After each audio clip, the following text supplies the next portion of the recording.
여러분 오늘 이 밤에 참 잘 나오셨습니다. 참 이 금요일 저녁에 이렇게 나오는 일이 갈수록 참 쉽지가 않아요. 왜냐하면은 세상의 문화가 너무 발달하다 보니까 이 주말이 되면은요 그 유혹으로부터 자유로워지는 일이 결코 쉽지가 않아요. 과거에는 볼 것도 없었고 할 일도 없었어요. 어떻게 보면은 교회가 참 볼 것도 많았고요, 할 일도 많았고요, 여러 가지 면에서 문화적으로도 앞서갔어요. 그래서 교회 와야 뭔가 새로운 문화도 접하고 그랬습니다. 그래서 문학의 밤도 하고 뭐 이랬던 시절들이 있었어요. 그런데 지금은 세상이 얼마나 발달이 돼서 돌아가는지 말이죠. 그래서 우리가 하나님의 교회에 나온다고 하는 것은 과거와 비교해서 본다고 한다면 더 큰 믿음이 필요해요. 할렐루야. 과거보다 10배 이상의 믿음이 더 필요해. 우리가 우리 신앙의 이 길을 지키고 기도의 자리, 말씀의 자리, 예배의 자리를 지키는 것 자체가요. 과거에는 모든 게 당연했습니다. 신앙생활 하는 사람들에게 있어서 예배의 자리, 기도의 자리를 지키는 것은 너무너무 당연한 일이었어요. 직분자들에게도 너무 당연한 일이었어요. 근데 지금은 그게 당연한 일이 아니에요. 당연한 일이에요. 세상이 이렇게 돼버렸어요. 그런데 오늘 이 자리에 여러분들이 이렇게 많이 나오셨는데, 오늘 이 자리에 나오신 분들은 정말 대단한 분들이에요. 우리 옆에 있는 분들 바라보면서 대단하십니다. 우리 인사합니다. 대단하십니다. 할렐루야. 여러분들이 이 시대의 남은 자들입니다. 갈릴리 교회에 남아있는 거룩한 그루터기들이에요. 여러분이 있어서 갈릴리 교회가 희망이 있고요. 아멘입니까? 네, 여러분이 있어서 여러분의 가정에 희망이 있고 자녀들이 희망이 있는 줄 믿으시길 바랍니다. 오늘 광야에서 만난 하나님, 광야에서 만난 하나님이라고 하는 영적 주제를 가지고 말씀을 나누고, 우리가 사람 앞에서가 아니고요, 하나님 앞에서 하나님께 기도하는 그런 경건한 밤을 우리가 맞이하기를 원합니다. 사람은 흔히들 추억을 먹고 산다 그렇잖아요. 그렇습니다. 참 아름다운 추억을 많이 가지고 있다고 하는 것은 우리 인생에 있어서 참 소중해요. 그래서 사람과 사람 사이의 만남도 이런 잊지 못할 많은 추억들을 만드는 일은 사람과 사람 사이의 관계를 풍요롭게 하는데 큰 도움이 됩니다. 그렇죠. 그런데 믿음의 길을 걸어가면서도 저는 마찬가지라고 생각해요. 하나님과 우리 사이에 아름다운 그런 추억들이 있어야 돼요. 근데 그 추억들이 오늘 우리를 살게 하는 힘이 됩니다. 힘들고 어려운 일이 있을 때, 그래도 더 힘들고 어려웠던 그 시절, 하나님과 함께 나눴던, 하나님과 함께 했던 그 믿음의 추억들이 오늘 우리를 버티게 하는 힘이 되는 거예요. 사람과 사람 사이의 관계, 아무런 추억이 없어. 아무런 아름다운 추억이 없는데 어떻게 그 사람하고의 관계가 풍요롭게 지속될 수 있을까요? 그럴 수가 없잖아요.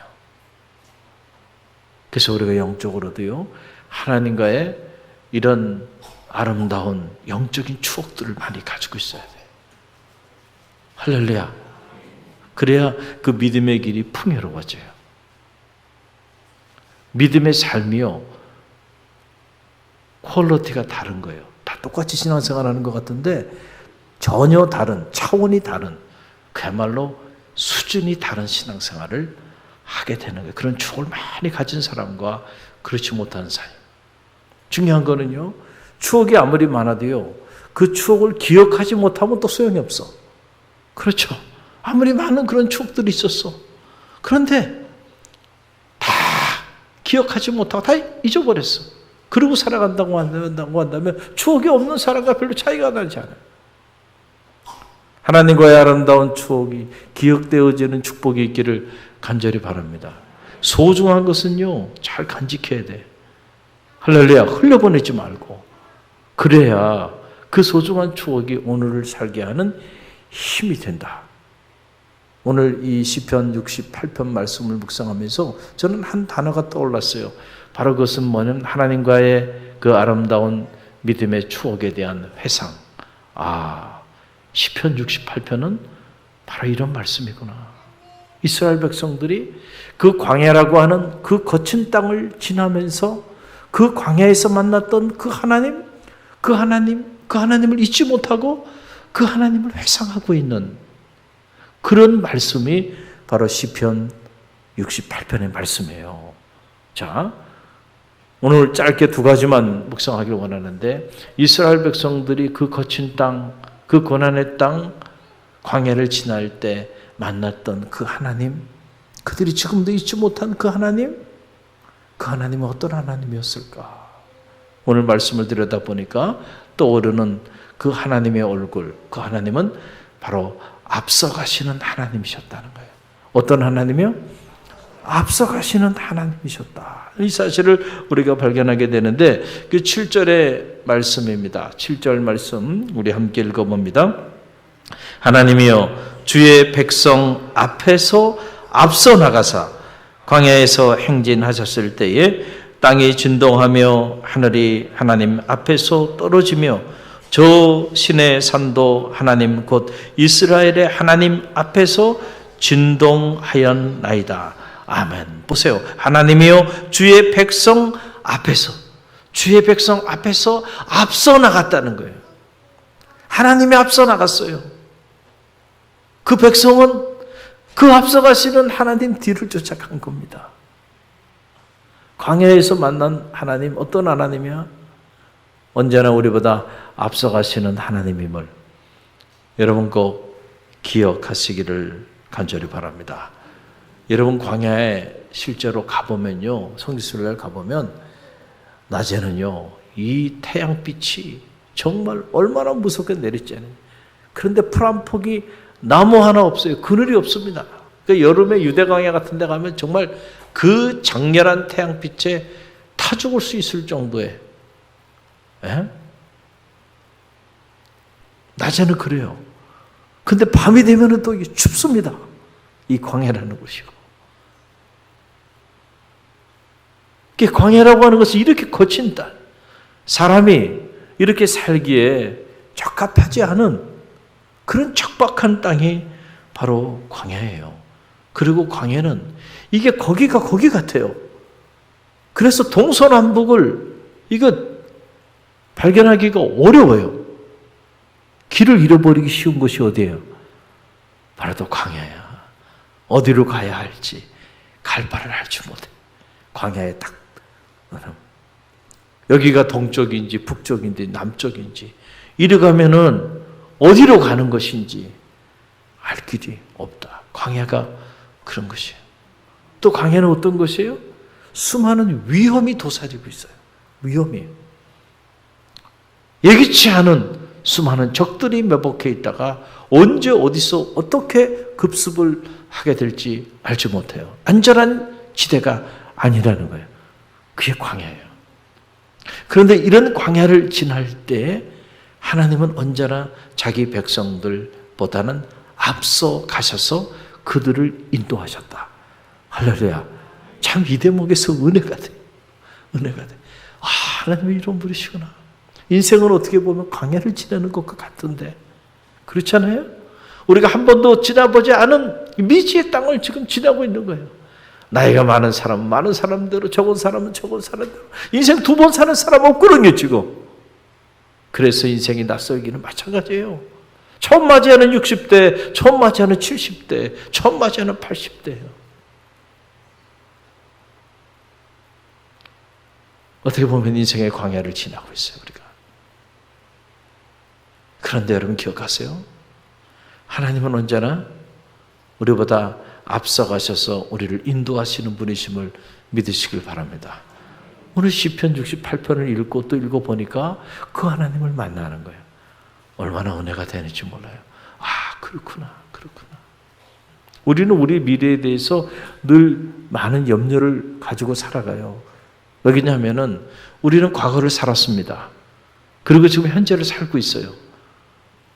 그렇기 때문에 우리 과거에 대한 거, 그리고 현재 지금 내가 살고 있는 삶보다는 우리의 관심은 주로 어디가 있냐면 아직 살아보지 못한 미래에 있습니다. 그렇죠? 오늘 내가 이런저런 계획들 가지고 나가는데 과연 이 계획이 미래에 성취될까? 내가 이런 일들을 추진하고 이런 일들을 계획하고 나가는데 과연 이 추진했던 일들이 내년에 정말 결실을 맺을까? 우리 자녀가 이런저런 시험을 준비하고 있는데 과연 이 자녀가 이 시험에 합격할까? 관심이 있어요, 없어요? 관심이 있습니다. 우리 자녀들 이제는 둘째도 낳고 셋째도 낳고 결혼도 하고 해야 되는데 과연 배우자를 만나게 될까? 결혼을 하게 될까? 저도요. 우리 딸들이 과연 결혼하게 될까? 감이 안 옵니다. 이 아이들이 관심이 없어요. 그러니 다 큰 아이들이 관심이 없는데 부모가 이제 와서 독립적으로 키웠는데 이제 와서 그들의 인생을 이렇게 해라 저렇게 해라 말한다는 것도 말이 안 되잖아요. 응? 저희는 그냥 18세 딱 되는 순간부터 다 독립을 시켜버렸습니다. 스스로 살아가게끔. 자기 인생이니까 나쁜 짓만 하지 않으면 하고 싶은 걸 하면서 살아라. 할렐루야. 그런데 한편으로는 근데 과연 우리 갈릴리 교회 보게 되면요 부러워요. 아이들이 얼마나 이렇게 많은지 결혼해가지고 아이들 키우는 모습을 보면 벌써 초등학교 가고 제가 벌써 이렇게 컸어. 나도 할아버지가 되려고 그러는지 애들이 왜 이렇게 예쁜지 모르겠어요. 우리 애들 이름 난 다 외웁니다. 다 외웁니다. 애들 이름. 머리가 좋아서가 아니고요. 애들이 예뻐서. 할렐루야. 할렐루야. 알 수 없어. 과연 결혼을 하게 될지 어떻게 될지. 자녀는 몇을 낳게 될지. 그러니까 우리는 미래에 대해서 늘 궁금해요. 가보지 않았어. 살아보지 않았기 때문에. 과연 내 인생의 미래는 어떻게 될까? 우리 자녀의 미래는 어떻게 될까? 우리 가정의 미래는 어떻게 될까? 우리 사업체의 미래는 어떻게 될까? 여러분 궁금해요. 그래서 미래학자들은 그 미래에 대한 연구들을 많이 했어요. 그리고 그들이 내린 결론은 바로 뭐냐면 미래는 불확실하다는 거. 그것이 모든 미래학자들의 공통점입니다. 미래는 알 수 없다는 거예요, 결국은. 그래서 우리는 불확실성의 시대 가운데 사는 거예요. 그래서 2022년 올해 그 투자의 귀재로 불리는 워런 버핏하고 이 점심 식사하는 거 이걸 이제 경매로 내놨단 말이에요. 이게 경매로 내놔서 이 워런 버핏과 맨하탄의 한 음식점에서 점심 식사 같이 하는 거, 요 점심 식사 함께 하는 이 시간 이걸 경매로 내놨는데요. 올해 얼마에 낙찰되냐면은 무려 246억 원에 낙찰됐어요. 갈릴리교는 뭐 이 정도 가지고 안 놀래. 이 담임 목사님을 닮아가지고 배짱이 커요. 246억. 여러분도 저하고 밥 한 끼 같이 먹으려면 그 정도는 아니지만 1억씩은 내놔야 돼. 비웃네요.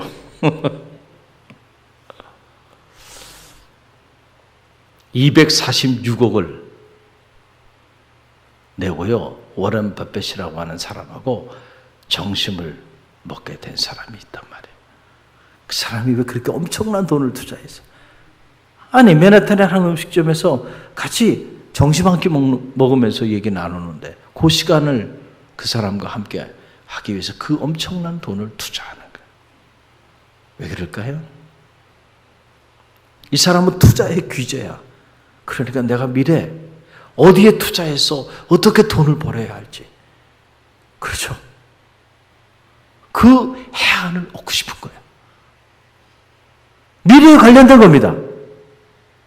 내가 지금 사업을 하고 있는데 여기에 투자를 해야 될까 말아야 될까, 이 일을 해야 될까 말아야 될까, 이게 미래와 관련된 일들이에요. 그런데 이 워런 버핏이라고 하는 사람이 일반 사람들보다는 그런 면에서 있어서는 이 사람이 좀 미래를 추측해 볼 수 있는 남다른 능력이 좀 있다는 거죠. 그러니까 워런 버핏이 어디에 투자하고 있는지 그것만 알아도요, 이 사람이 투자한 대로 나도 투자하면은 되는 거야. 그 정보 하나 얻기 위해서 말이죠. 246억 원을 투자한 거야. 정신 한 끼 먹는데. 이만큼 우리는요, 우리의 미래에 대한 관심이 많아요. 우리가 정말 1시간 후에 미래를 내다볼 수 있는 능력이 있다고 한다면요, 여러분이 엄청난 일이 일어날 겁니다. 그렇지 않아요? 1시간은 고사하고요, 10분 후의 미래만 또 정확히 내다볼 수만 있다고 해도요, 어마어마한 역사들이 나타나게 될 거예요. 할렐루야. 그러니까 우리는 미래를 내다보지 못해. 단 1분도. 그런데 하나님은 우리의 미래에 앞서가셔서 우리를 인도하시는 분이세요. 하나님이 그런 분이에요. 그런데 왜 그 하나님을 여러분들이 신뢰하면서 여러분 여전히 여러분의 미래에 대해서 그렇게 근심하고 걱정하고 염려하고 부들부들 떨면서 말이죠. 왜 그렇게 사냔 말이에요. 앞서가시는 그 하나님, 그래서 하나님께서 우리를 인도하셨다라고 하는 그 말, 인도하셨다라고 하는 그 말은 뒤에서 하나님께서 우리를 야, 너 앞서가 하고 뒤에서 이렇게 격려하면서 뒤에서 밀어주는 거 아니라니까. 성경이 말하는 인도라고 하는 거는요, 앞서가셔서 우리 미래에 이미 앞서가셔서 우리 미래의 모든 문제들을 해결해 주시고 오늘 현재 우리의 삶의 자리 가운데로 찾아오시는 하나님. 이거를 저르겐 몰트만이라고 하는 위대한 신학자는 The Coming of God, 오시는 하나님, 도래하는 시간을 말한 거예요. 우리는 과거에서 현재에서 미래로 나가요. 우리 시간은. 그러나 우리를 인도하시는 하나님의 시간, 앞서가시는 하나님의 시간은 아니에요. 미래에서 현재로 찾아오시는 하나님. 할렐루야. 에드벤투스라고 말해요. 우리가 강림절 말할 때도요, 바로 이 시간에, 미래의 시간에서 우리의 시간으로 찾아오는 거예요. 여러분, 이걸 쉽게 이해하려면 보세요. 야곱이 이제 외삼촌 라반의 집을 떠나서 고향 땅으로 금이환영하게 되는데, 그 금이환영하게 될 때에 야곱의 인생의 미래의 큰 걸림돌은 바로 뭐였습니까? 형 에서의 문제였습니다. 형이, 동생이 온다는 소리를 듣고 이놈의 새끼 말이에요. 가만히 둘 수가 없어요.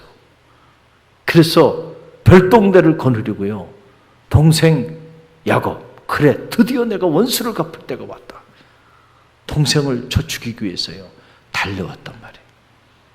그러니 여러분, 야곱이 아무리 고부가 되고 야곱이 아무리 금이환영을 하는 그 길에 섰다 할지라도요, 그의 인생의 최고의 문제였던 그 형 문제가 해결되지 않는 한 고향 땅으로 나아가는 그 미래는요, 한 걸음도 편한 마음으로요 나아갈 수 없는 미래였어요, 야곱에게.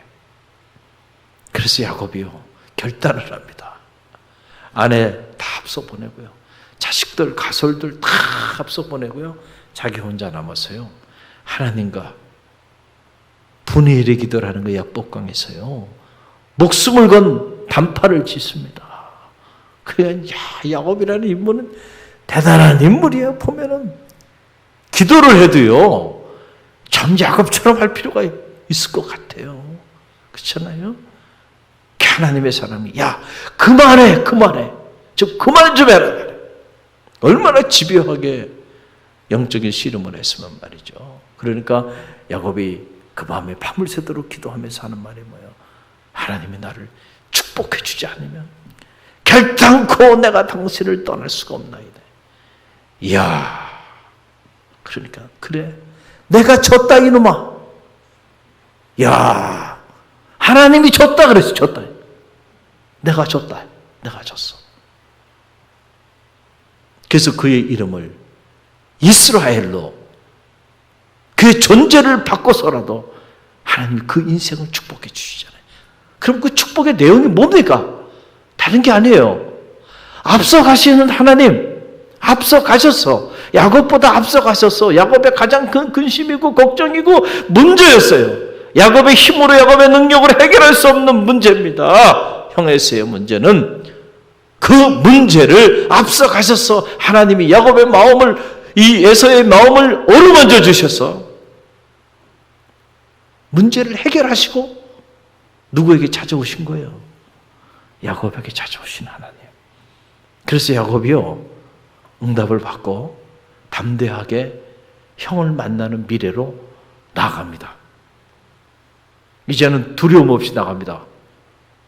하나님께 응답을 받았으니까 하나님이 앞서가셔서 형 문제를 다 해결해 주셨을 거예요. 이 믿음이 있으면요, 문제의 미래로 나갈 수 있다니까요. 이 믿음이 없으면요, 한 걸음도 그 미래를 향해 나갈 수가 없어요. 발을 뛸 수가 없다니까요, 그리로. 그래서 딱 만났는데 보니까 형의 얼굴에서 하나님의 얼굴을 본 거예요. 내가 오늘 형님을 보니까 하나님의 얼굴을 뵙는 것 같습니다. 할렐루야. 은혜를 받으면요, 원수 같은 형의 얼굴에서도 하나님의 얼굴을 경험하게 될 줄로 믿습니다. 우리 옆에 있는 분들 바라보면서 이 밤에 당신을 보니 하나님의 얼굴을 뵙는 것 같습니다. 인사해 봅시다. 이 밤에 당신을 보니 하나님의 얼굴을 뵙는 것 같습니다. 할렐루야. 할렐루야. 원수 같은 사람의 얼굴에서도 하나님의 얼굴을 만나야 되니까 은혜를 받으면요, 그런 역사가 나타나네.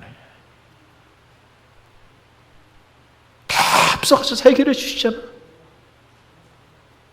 하나님은 그런 분이에요. 우리 하나님이 우리의 삶을 인도한다라고 말을 하는데 그 인도하신다는 것의 의미가 무엇인지를 알 필요가 있다. 정말로 하나님이 내 인생을 인도하고 계시다고 하는 그 믿음의 확신이 있다고 한다면 오늘 우리는 많은 불필요한 근심과 걱정과 염려로부터 자유로워질 수 있다. 할렐루야. 할렐루야. 또 오늘 말씀을 보게 되면은, 자, 광야에서 만난 하나님, 그 하나님은 앞서가시는 하나님일 뿐만 아니고 일용한 양식을 공급하시는 하나님이셨다는 겁니다. 여러분, 그 내용을 회상해요. 여러분, 9절로 10절이 그 말씀인데요. 9절로 10절 말씀 함께 읽어봅니다. 하나님이여, 주께서 흡족한 비를 보내사 주의 기업이 곰핍할 때에 주께서 그것을 견고하게 하셨고 주의 회중을 그 가운데 살게 하셨나이다. 하나님이여, 주께서 가난한 자를 위하여 주의 은택을 준비하셨나이다. 아멘. 여러분, 광야가 무섭고 두려운 것은요, 많은 이유들이 있지만 그 중에 하나가 바로 뭐냐면은 광야에는요, 마실 물도 없고요, 먹을 양식도 없는 거야. 그러니까 자칫 잘못하면 광야에 들어서는 순간 굶어 죽을 수 있는 곳이 광야예요. 그래서 광야에서는 이 생존하는 것이 쉬운 문제가 아니란 말이에요. 그러니까 사람이요, 마실 물이 없고 먹을 양식이 떨어지면 그때부터 두려움과 공포가 몰려오는 거 아닙니까?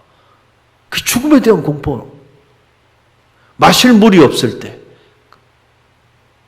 그런데 여러분, 마실 물이 없을 때 하나님께서 그 광야를 지났던 이스라엘 백성들이 그 두려움을 극복하기 위해서 불평하고 원망하고 하나님 원망하고 모세를 원망하고 할 때에 그때 하나님이 마라에 그 쓴물도 달게 하시고 반석을 쳐서 샘물을 내게 하시잖아요.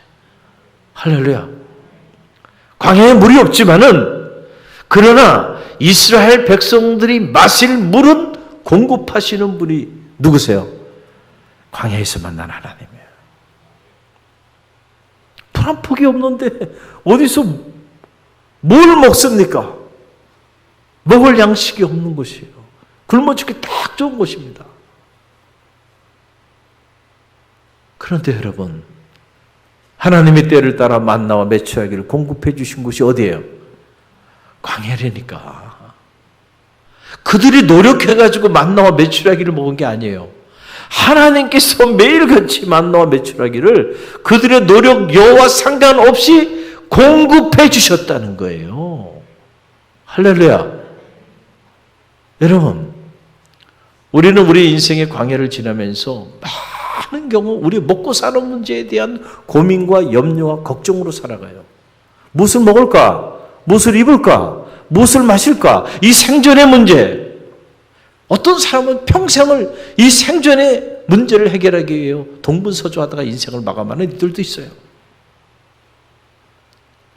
안타까운 것은 믿음의 길을 걸어가는 성도들조차도 그런 사람들이 있다는 것이 안타까울 뿐입니다. 예수님 당시에도 그랬잖아요. 제자들이 주님을 따랐지만은 주님께 제자들의 얼굴을 보니까 온통 근심과 걱정과 염려로 가득 차 있는 거예요. 뭐 때문에 저렇게 염려하고 근심하고 걱정하는가 보니까 온통 무엇을 먹을까, 무엇을 마실까, 무엇을 입을까, 온통 이런 근심과 걱정과 염려에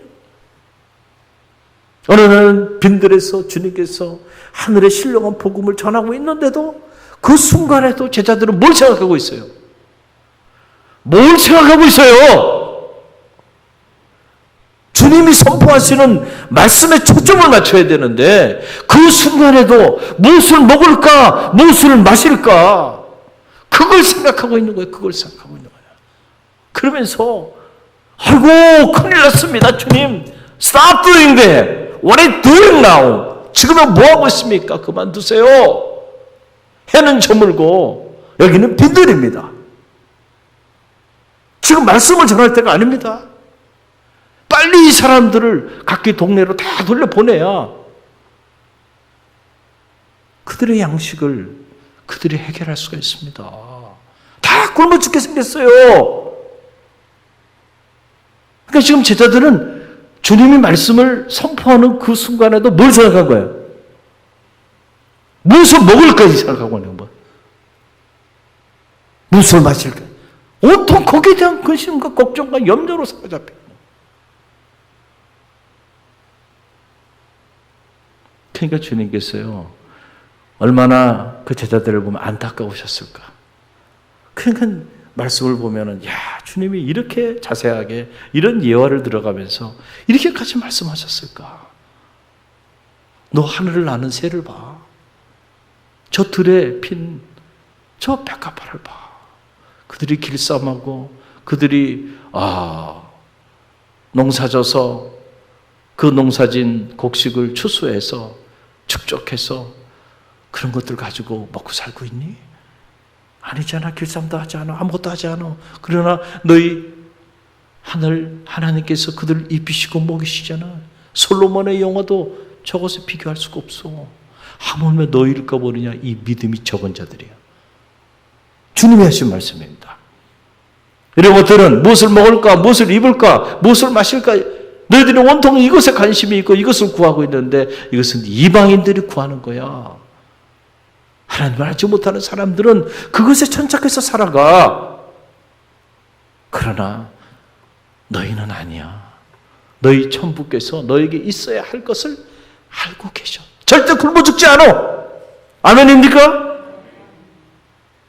굶어 죽지 않는다니까. 근데 굶어 죽을 거라고 생각해. 두려워들. 굶어 죽지 않아요. 저도 굶어 죽는 줄 알았어요. 사실은 저도 유학생을 하면서. 왜냐하면 여러분 한국에서 미국에 지금으로 말하는 비전 교회죠.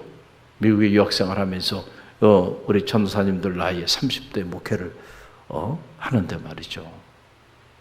가족들만 데리고 그렇게 목회를 시작해서 그렇게 했던 세월들이 있습니다.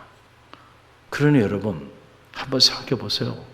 공부하는 것도 어렵고 학비도 어려운데 목회까지 해. 단독 목회를 해야 진급이 돼. 지금 단독 목회 안 하고 이렇게 수련 목회하면서 그러면서도 진급이 다 되고 있잖아요. 옛날에는 이러지 않았어요. 그러니 여러분 이게 2중 3중 어려움들이 많아요. 그렇다고 한국에 있는 교회들이 저 미국에 있는 작은 교회에 성경권 보냅니까? 저 아프리카나 동남아시아나 이런 데나 보내지 미국에 있는 교회 성경비 보내요? 목사님 아들이 거기서 목회한다면 그 목사님 교회에서 보내는 경우는 있어도요.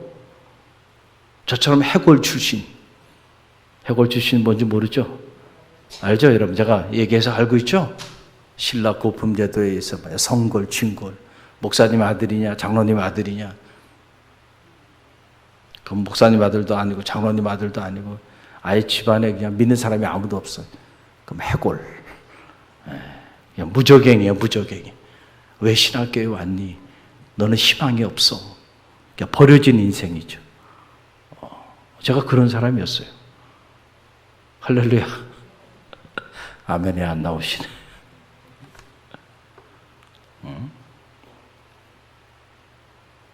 누가 덥습니까? 누가 더? 갈릴리 교회가 저한테 후원한 적 있어요? 없어요? 없죠? 근데 왜 갈릴리 교회 제가 와서 여러분을 섬깁니까? 그 죽도록 고생해서 공부해가지고 갈릴리 교회 와가지고 왜 다 퍼붓고 있어요? 갈릴리 교회를 한 번도 저를 기도해 준 적도 없고 성경 후원금 한 번 보내준 적도 없는데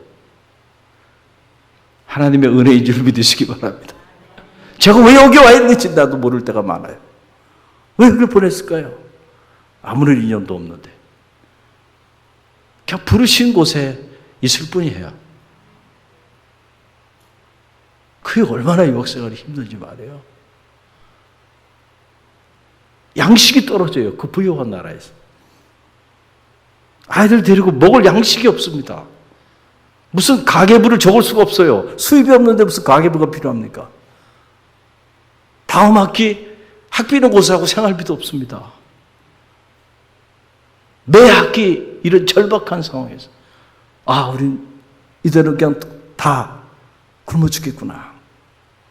그 절박한 세월들 그렇게 보냈습니다. 근데 굶어 죽지 않았잖아요. 할렐루야. 다 굶어 죽을만 하면 다 겨우 살 만큼 채워주시더라고요. 그 이상도 아니에요. 그 이하도 아니고요. 죽을만 하면은 또 예기치 않은 까마귀들을 보내셔서 해결해 주시고 기적처럼 돌아보면 말이죠. 일용할 양식을 공급한다고 하는 게 이런 거구나. 만남의 축복도 주셔서 또 길을 열어주시고 훌륭한 선생님을 만나게 하셔서 그분이 앞서가면서 학비 문제를 해결해 주시고 아니 그 사람이 그럴 줄 누가 알았겠냐 말이에요. 하나님이 다 길을 열어주셔서 일용할 양식을 공급한다니. 광야를 지나는데 당연하죠. 굶어 죽을 것 같죠. 당장 눈에 보이는 게 먹을 양식이 없어요. 축적한 것도 없고 어디서 가져올 것도 없어요. 우리 이제 다 죽었구나. 그 두려움과 공포라고 하는 건요. 당해보지 않은 사람은 몰라요. 눈물 젖은 빵을 먹어보지 못한 사람은 말이죠. 인생을 논하지 말라 그랬죠. 그래서 저는 지금도 음식에 대한 불평과 원망 안 합니다. 여러분이 보기에 까칠하게 생겼지만 그러나 저는 여러분이 제가 음식을 뭐 이렇게 가리는 거 보셨어요? 된장찌개 주면 된장찌개 먹고 김치찌개 주면 김치찌개 먹고 말이죠. 고추장하고 밥만 비벼 먹어도 돼요. 거기 참기름 좀 넣으면 더 맛있고 거기 신김치라도 있으면 더 맛있고 없어도 괜찮아. 없어서 못 먹었죠. 음식 가지고 투정하지 않습니다. 저 그 소중함을 알기 때문에 그래요. 소중함을 알기 때문에. 할렐루야. 할렐루야. 공급해 주시는 하나님. 그 한 번은 그런 생각이 들더라고요. 그래? 하나님이 굶어 죽게 한다고 하는 하나님 손해지. 이런 배짱이 생기더라고요. 주의종의 가정을 하나님이 이렇게 굶어 죽게 내버려두시면 하나님 책임이지 뭐. 하나님 손해지 뭐. 마음대로 하라 그래. 내가 이 신학을 공부해서 뭐 잘 먹고 잘 살자고 공부하는 것도 아니고 결국 이 신학을 공부해서 주님의 교회를 섬기겠다고 공부하는 건데 내가 먹을 양식이 없어 굶어 죽는다면 하나님 손해 아니야? 하나님 마음대로 하세요. 제가 보기보다요 화나면 막 그렇게 막 하나님 앞에 막 저항할 때도 있었어요. 너무 힘들어가지고. 근데 제가 갈릴리 교회 와가지고 말이죠. 갈릴리 교회를 섬기게 될 줄은 몰랐어요. 할렐루야. 만남의 축복. 하나님이 허락해 주신 거죠. 중요한 거는요, 하나님의 사랑 굶어 죽이지 않더라고요. 그 믿음이 여러분 가운데 있기를 간절히 바랍니다. 그러니까 무엇을 먹을까, 무엇을 마실까, 무엇을 입을까, 이거 너무 걱정하지 말라니까. 그거는 할렐루야. 너에게 있어야 될 것을 하나님이 아세요. 굶어 죽지 않아요. 정말로 여러분들이, 제가 이 설교를 했는데 듣고 내가 정말 굶어 죽게 생겨가지고 먹을 양식이 없으면요, 저한테 연락하세요. 제가 두 끼 먹을 거 한 끼 먹고요, 나눠줄게요. 그럼 오병이어의 기적이 나타나게 될 줄로 믿습니다. 굶어 죽을 것 같으면 우리 집으로 오세요. 걱정하지 마. 응? 잠잘 데가 없어도 우리 집에 오세요. 같이 하면 되잖아. 괜찮다니까. 할렐루야. 하나님이 그렇게 내버려 두지 않아요. 하나님의 사랑 그렇게 버리지 않아요. 채워주시고 공급해 주신다니까요. 광야를 지나는 이스라엘 백성들은 무엇을 마실까, 무엇을 먹을까, 이거 너무너무 걱정했어요. 그것 때문에 불평하고 염려하고 두려워했지만은 필요할 때마다 마실 물도 공급해 주시고요, 먹을 양식도 다 공급해 주셨다는 거예요. 오늘 우리는 인생의 광야를 지나고 있어요. 때때로 우리는 이 거친 땅을 지나는 일 때문에 불평하고 원망할 때가 많이 있어요. 그러나 기억하십시오. 광야에서 만난 하나님, 앞서가셔서 인도하신 하나님, 할렐루야. 그리고 우리의 필요한 모든 일용한 것들을 공급해 주시는 하나님. 여러분, 이 하나님으로 인하여 우리는 넉넉히 승리할 수 있고요, 오히려 이 광야가 축복의 땅이고, 광야가 기적의 땅이고, 광야가 은총의 땅임을 체험하게 될 거예요. 이 하나님을 붙잡으면. 오늘 이 밤에 여러분 잘 나오셨어요. 여러분의 인생에 앞서가시는 하나님을 붙잡으세요. 할렐루야. 여러분 생애에 여러분의 자녀들을 앞길 에서도 그들을 필요를 공급하시는 그 하나님, 일용할 양식을 허락해 주시는 하나님, 그 하나님을 신뢰하고요, 그 하나님 앞에 감사함으로 기도하는 밤이 되길 바랍니다.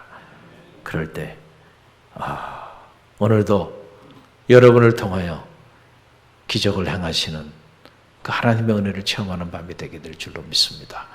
약할 때 강함 되시고, 우리 주신 말씀 붙잡고 찬양하며 나가는데요, 약할 때 강함 되시고 우리 찬양하며 나갑니다. 그렇습니다. 약할 때 강함 되시는 기적, 그렇죠? 놀라운 기적이죠. 약한데 어떻게 우리가 강함을 체험할 수 있나요? 이건 신앙의 이 비밀을 깨닫지 않으면 아무도 알 수 없는 세계입니다. 오늘도 약할 때 강한 되게 하시는 그 주님을 찬양하며